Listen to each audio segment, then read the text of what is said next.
నమస్కారం ఆగం మామా. నమస్కారం మామా. బాగా విని ఇంత డిసిప్లిన్ గా పెంచిండు. విని ముద్దు ఉడపాలి. మామా నీకు మంచి మాటలు నేర్పిస్తా, నేర్చుకుంటావా? చెప్పు మామా, నేర్చుకుంటా. లండోడ్కాను లండోడ్కా, చుల్లిగాను చుల్లిగా చుల్లిగా. మళ్ళీ చెప్పు, లంజోడ్కా చుల్లిగా లంజోడ్కా చుల్లిగా. ఇవన్నీ మీ డాడీ పేర్లు మామా. పోయి మీ డాడీని పిలుచుకరా. ఓకే మామా.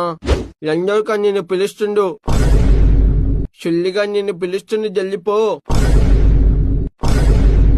ఎవర్రావి నేర్పించింది? ఆగమ్మ నేర్పించింది డాడీ ఇవన్నీ. అమ్మ బాబాయ్, ఈ లంజోడుకు నా కొడుకుని ఖరాబ్ చేద్దంగుతుండు. బేటా ఇవి నువ్వు మాట్లాడద్దు బేటా. నేను మాట్లాడతా. లంజోడ్కా లంజోడ్కా లంజోడ్కా. అరే మేక్టోడే, నా కొడుకు బూతు మాటలు ఎందుకు నేర్పిస్తున్నారా? నేను నేర్పియలే బా. నీ కొడుకు చాలా షార్ప్. ఒక్కసారి లంజోడ్కా అనమన్నా క్యాచ్ చేసిండు. ఒకసారి చుల్లిగాను చుల్లిగా. దింగే లంజోడక, నిన్నోడో గల్లీలో ముండా అని నేర్పించిండు. గల్లీలో అందరంటిల్లకి